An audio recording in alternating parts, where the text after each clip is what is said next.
মহারাজ এক রাজকুমারীকে বিয়ে করে রানী বানিয়ে নিয়ে এসেছেন, আর আমাকে দিয়ে খবর পাঠিয়েছেন যেন আপনারা ছোট রানীমাকে বরণ করতে আসেন। আসলে মোহনা কি থেকে কি হয়ে গেল আমি নিজেই ঠিক মতো বুঝতে পারিনি। তোমাদেরকে কিভাবে জানাবো বলো? যে করেই হোক ওই ছোট রানী লীলাবতীকে আমাদের সরিয়ে ফেলতে হবে, আর এই কাজে একমাত্র তুমিই আমাদের সাহায্য করতে পারো। কার বিরুদ্ধে আবার তোমরা ষড়যন্ত্র করতে যাচ্ছ দিদি? তার মানে তারা কার বিরুদ্ধে ষড়যন্ত্র করছে, নাকি তাদের কথা মতো সত্যি আমি ভুল ভাবছি?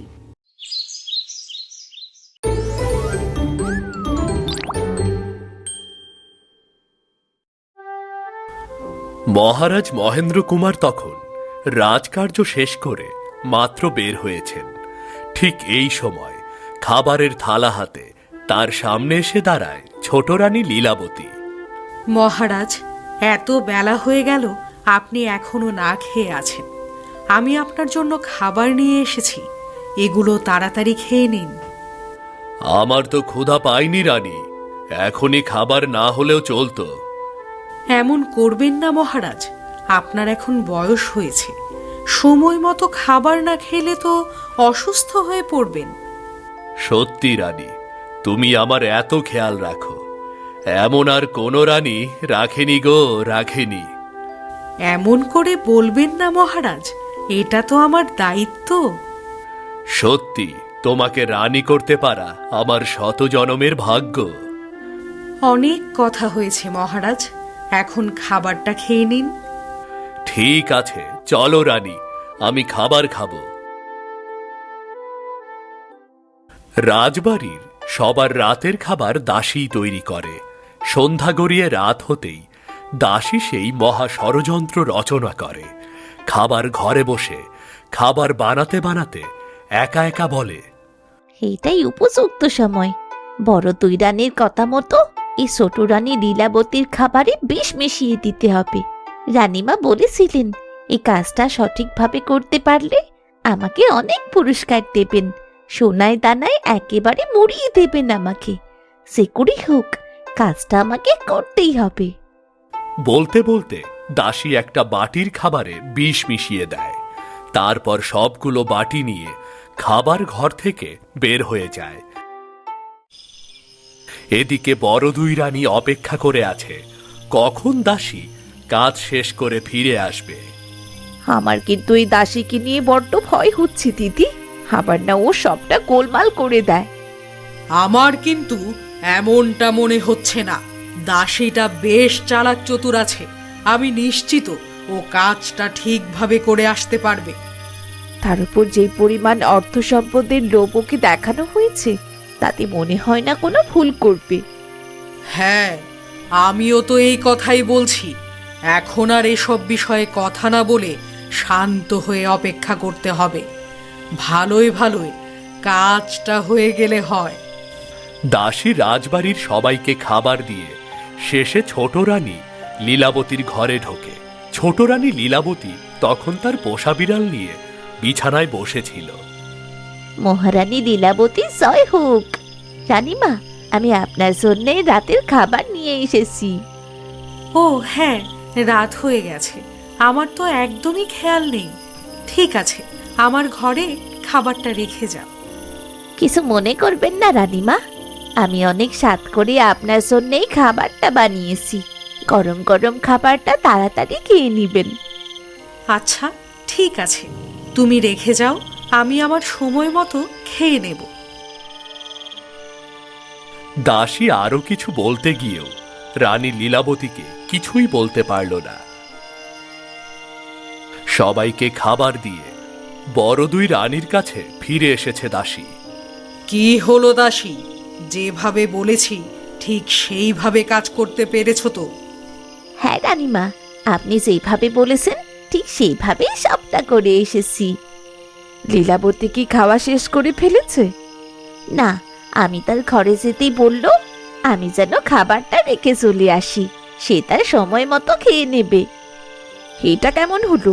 শেষ পর্যন্ত যদি ও খাবার না খায়, তোমার তো লীলাবতীকে খাবারটা খাওয়ার কথা বলে আসা উচিত ছিল। খাবার রেখে আসার পরেও আমি আরো একবার বলেছি রানীমা, এখন বারবার বলতে গেলে তো ধরা পড়ে যাবার ভয় আছে। দাসী একদম ঠিক কাজ করেছে মোহনা।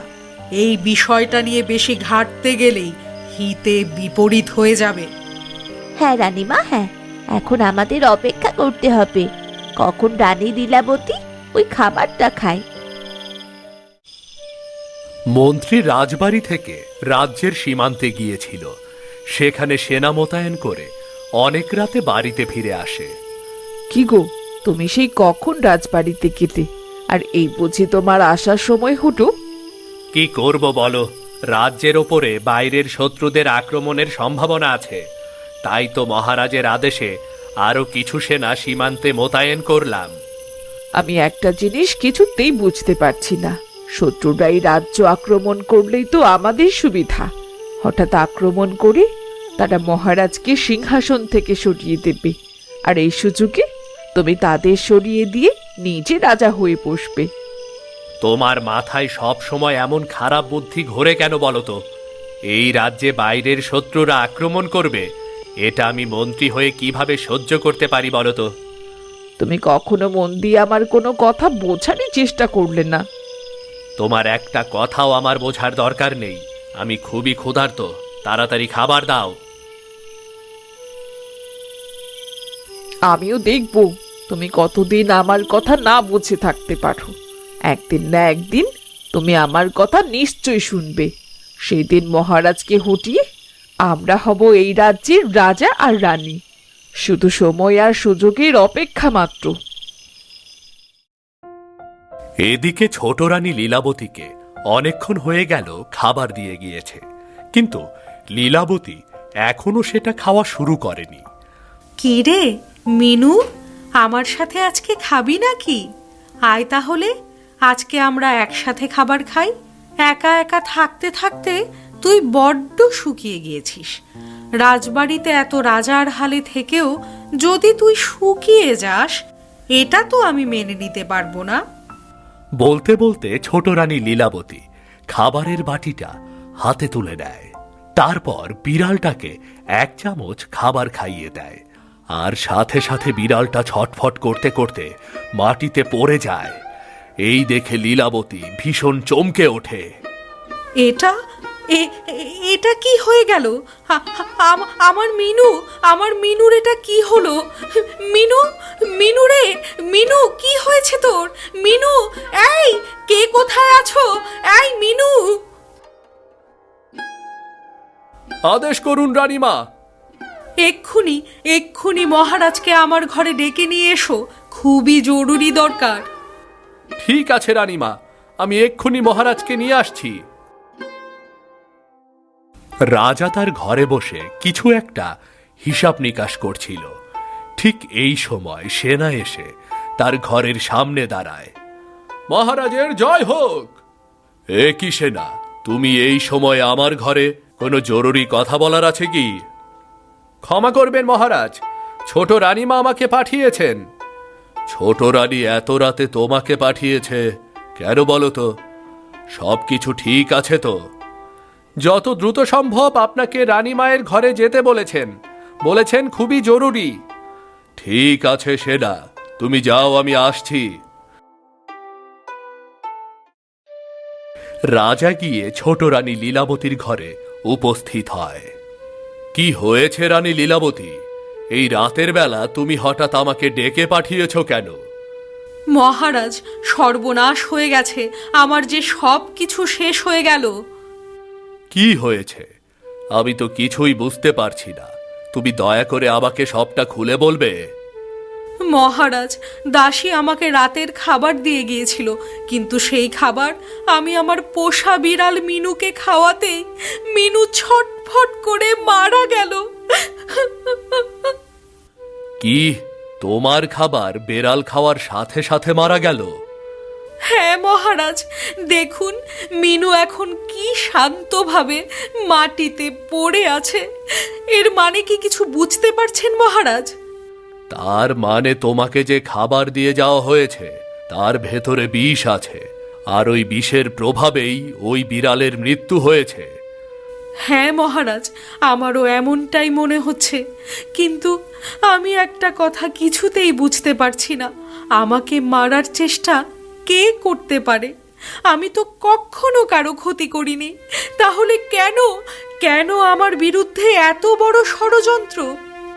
সেটা তো দাসীকে এই মুহূর্তে হাজির করলেই পরিষ্কার হয়ে যাবে। তুমি কোনো চিন্তা করো না রানী, আমি এখনই সেনা পাঠিয়ে ওই দাসীকে হাজির করছি। সেনা, সেনা! আদেশ করুন মহারাজ। এখনই যেখান থেকে পারো দাসীকে ধরে নিয়ে এসো। যে দাসী রাতের বেলা রানী লীলাবতীকে খাবার দিয়ে গিয়েছিল সেই দাসীকে। আজ্ঞে মহারাজ, আমি এক্ষুনি দাসীকে নিয়ে আসছি। এদিকে বড় দুই রানীর ঘরে যেন আনন্দের জোয়ার বয়ে যাচ্ছে। মেঝরানী মোহনা ও দাসী অনেক হাসাহাসি করছে। এতক্ষণে নিশ্চয়ই কাজের কাজ হয়ে গেছে, তাই না দাসী? তা তো নিশ্চয়ই হয়ে গেছে রানীমা। এতক্ষণ খাবার না খেয়ে বসে থাকার মানুষ তো আর রানী লীলাবতী না। তা যা বলেছ, তাহলে লোভে পড়ে ওই খাবার খেয়ে শেষ হয়ে গেল রানী লীলাবতী। তাহলে রানীমা, এবার আমার দিকটাও একটু দেখুন। আপনারা বলেছিলেন কাজটা ঠিকভাবে করতে পারলে আমাকে অনেক ধন সম্পত্তি দেবেন। দেব যখন বলেছি তখন নিশ্চয়ই পাবে। তুমি কি বলো দিদি? চুপ কর মোহনা, এখনো কিন্তু আমার মন থেকে সন্দেহ যাচ্ছে না। দিদি, কাজের কাজ তো হয়ে গেছে। এতক্ষণে নিশ্চয়ই ওই ছোট রানী লীলাবতী মরে ভূত হয়ে গেছে। এখন তাহলে আবার কিসের সন্দেহ? আমার সন্দেহ হচ্ছে ছোট রানী লীলাবতী ওই খাবার আসলেই খেয়েছে কিনা। তাই বলে এতক্ষণ খাবার না খেয়ে ঠান্ডা করবে? আর খাবার খেয়ে থাকলে তো ঘটনা ঘটেই গেছে। না মোহনা না, যদি সত্যি লীলাবতী খাবার খেয়ে থাকতো আর দুর্ঘটনা ঘটে থাকতো, তাহলে রাজবাড়িতে একটা হইচই পড়ে যেত। কিন্তু দেখ, রাজবাড়ি এক্কেবারে শান্ত। এইটা তুমি ঠিক কথাই বলেছ দিদি। আমি তো এটা একবারও চিন্তা করে দেখিনি। তার মানে কি ছোট রানী লীলাবতী আমার রেখে আসা খাবার খায়নি? জানি না ওকে সরাতে গিয়ে আমরা নিজেরাই কোনো বড় বিপদে পড়ে গেলাম কিনা। রানীমাদের জয় হোক। রানীমা, জরুরি একটা কাজে এখানে আসতে হয়েছে। হ্যাঁ বলো, এই রাতের বেলা কি কাজে এখানে এসেছো? ক্ষমা করবেন রানীমা, মহারাজের আদেশে দাসীকে উনার কাছে যেতে হবে। কি? কিন্তু দাসীকে মহারাজ কেন ডেকে পাঠিয়েছেন? ক্ষমা করবেন রানীমা, এ কথা আমি জানি না। আমি শুধু দায়িত্ব পালন করছি। রানীমা, আমি নিজে থেকে কিন্তু কিচ্ছু করতে চাইনি। সবকিছু আপনাদের কথাই করেছি। আপনারা দয়া করে আমাকে বাঁচান। একদম চুপ করো দাসী, আর একটা কথা বললে মুখ ভেঙে দেব। মহারাজ তোর কোনো ক্ষতি করবে না। সেনা, তুমি দাসীকে নিয়ে যাও। দাসীকে নিয়ে সেনা চলে যায়। তারা চলে যেতেই মোহনা ভয়ে কাঁপতে থাকে। মাধুরীও এবার বেশ চিন্তায় পড়ে যায়। এবার কি হবে দিদি? আমার মন বলছে মহারাজ নিশ্চয়ই আমাদের এই ষড়যন্ত্র ধরে ফেলেছেন। না হলে এই রাতের বেলা উনি দাসীকে ডেকে পাঠাতেন না। হ্যাঁ, আমারও এমনটাই মনে হচ্ছে। নিশ্চয়ই মহারাজ বা ছোট রানী লীলাবতী কিছু না কিছু টের পেয়েছে। এখন কি হবে? দাসী যদি মহারাজের সামনে সবকিছু বলে দেয়, তাহলে তাহলে তো আমরা একেবারে পুরো ফেঁসে যাব। এখন শুধু একমাত্র সৃষ্টিকর্তাই আমাদেরকে বাঁচাতে পারে। জানি না কি আছে ভাগ্যে। দাসীকে নিয়ে সেনা বারান্দা দিয়ে মহারাজের কাছে যাচ্ছে। দাসীর চোখে মুখে যেন রাজ্যের ভয়। এরপর কি হতে যাচ্ছে? দাসী কি মহারাজের সামনে সব কথা খুলে বলে দেবে? সব ষড়যন্ত্র ফাঁস হয়ে গেলে বড় দুই রানীরই বা কি হবে? এই সকল প্রশ্নের উত্তর জানা যাবে পরবর্তী পর্বে। আগামী পর্ব মিস করতে না চাইলে আমাদের চ্যানেলটি সাবস্ক্রাইব করে আমাদের সাথেই থাকুন।